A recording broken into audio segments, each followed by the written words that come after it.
here we are, 2025 in Greensboro on just before Thanksgiving. And this year, weekend before Thanksgiving, is very warm, about nearly 80 degrees. So very unseasonably warm. But all the cars have stayed the same. The two ones I'm going to start off with is my car and my wife's car. My 2010 Camry and her 2014 Ford Focus out here on the street. Here's the key for the Focus. It's a titanium top of the line model with the power shift automatic. This car has been doing very well this year actually. No issues with it whatsoever.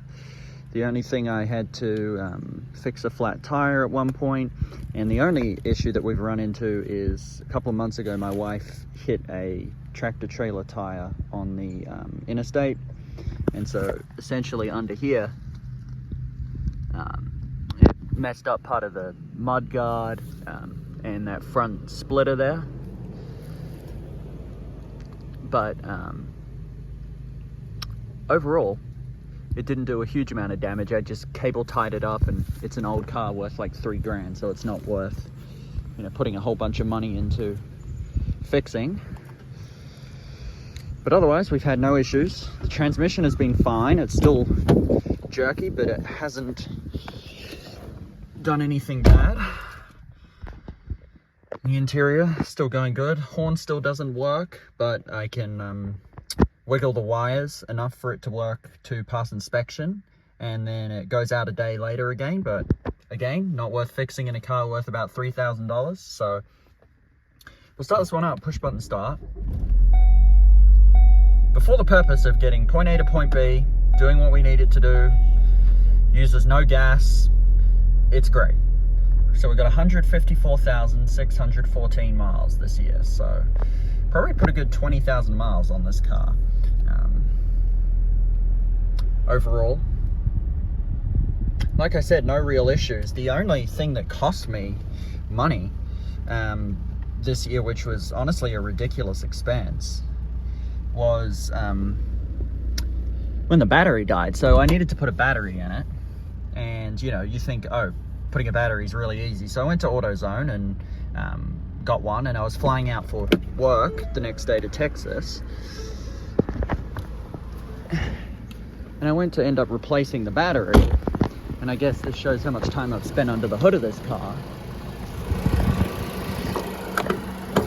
But when I went to replace it, the battery's up against there in the back, so you have to take off this whole cover here. It's about an hour's labor just to get to the battery to replace it.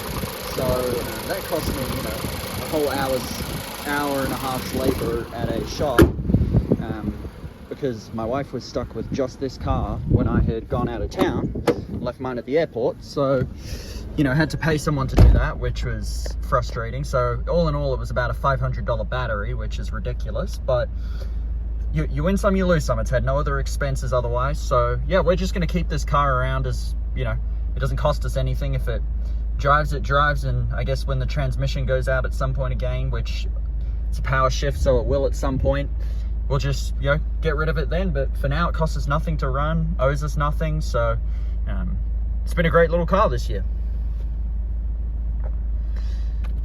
Shut it off. Now we'll move on to my one, which is the 2010 Camry. Back here, we drove both these cars up from our house in Salisbury. Now my car has cost a lot more money this year, unfortunately. I've probably put about $5,000 into just keeping this car on the road this year. Overall, it's in good condition. You know, interior's looking really good for the age of the car. I drive, you know, to work. I'm still doing my commute, which is 105 miles round trip, 4 days a week. It does perfect. We've driven this on trips. We've driven it to Maryland. We drove it to Pennsylvania. We've driven it to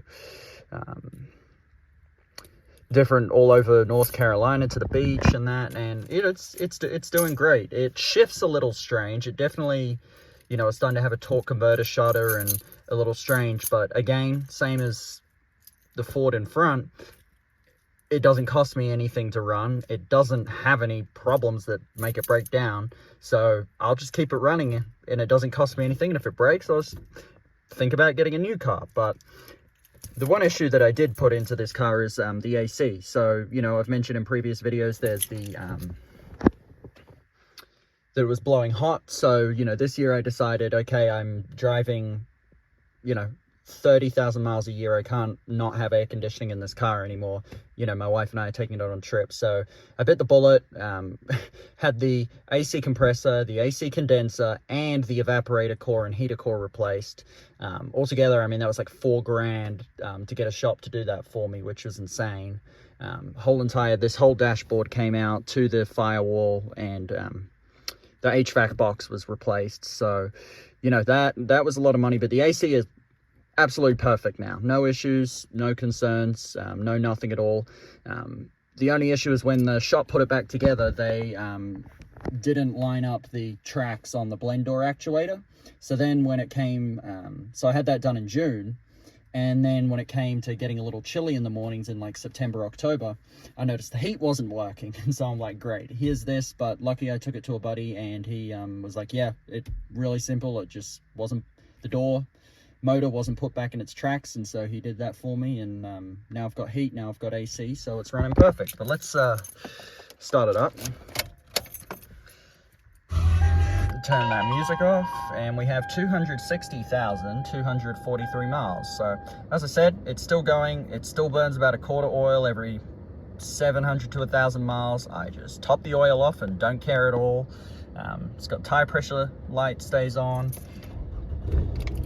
Apart from that, this thing runs and goes anywhere and everywhere I need it to go. No complaints, no nothing. So this is a wonderful car, if you know its quirks, shall I say. So just keep the oil topped up, and it runs forever. Now it needs an oil change. It's overdue for an oil change, but we're headed to New Zealand in 2 or 3 days here, and so I'm gonna wait till we get back. Once the car's been sitting for 3 weeks, so I've got that going. I did have to put 4 new tires on it this year. So it's got 4 new tires on it. I just got cheap, shitty Walmart tires, because who knows how long this car will, you know, be around with us for. But I looked at trading it in for a Corolla over the summer with the AC issues, but these new car prices are just ridiculous. So it was just easier to put $4,000 cash into it and keep a paid off car that otherwise, you know, didn't really have any problems. So obviously I'm hoping the transmission will keep up. You know, it just shifts a little funny. I don't, you know, go on it too hard or anything like that. But, you know, otherwise, you know, the car is been perfect and does what I needed it to do, and the 4-cylinder's still going. So yeah, we're still going to keep these 2 cars really just as long as they will run at this point. And so if they'll keep running, we'll keep driving them. So that's the update this year on the 2010 Camry. So let's shut this one off. And here we have the 2024 Genesis GV80. It's the key fob. Power folding mirrors, 3.5 litre twin turbo prestige model. These 22-inch rims. Tires are still doing okay. The interior. White seats are actually doing all right. Still a good car. It's 30,103 miles.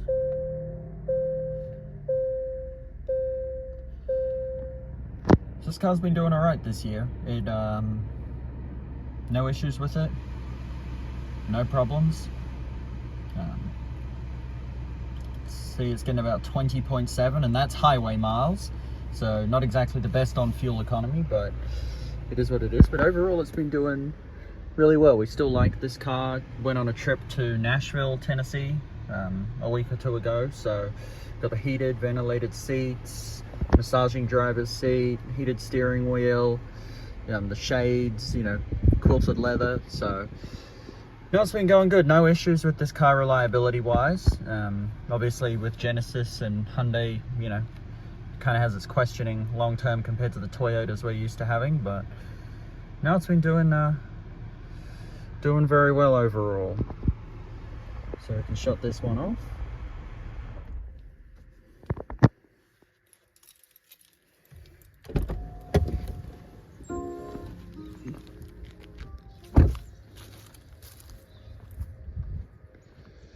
Go around the back and lock it up.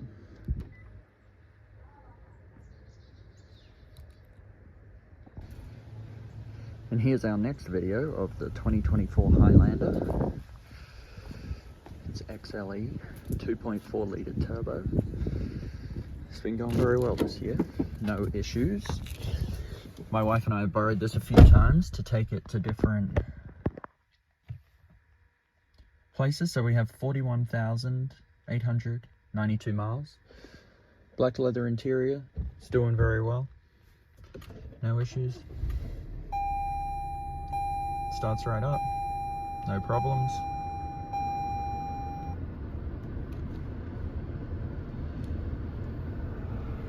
Push button start, heated seats. So this one gets a lot of mileage done on it.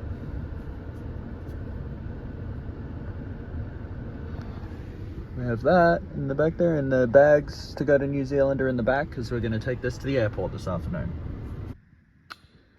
Another final video. We come to you from Auckland, New Zealand, with this 2017 Lexus CT200H.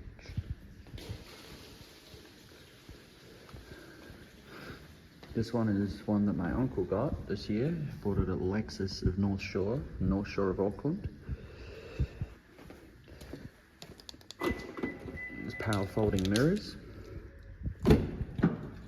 As you look inside, it's a bit dirty, but it's got black leather interior.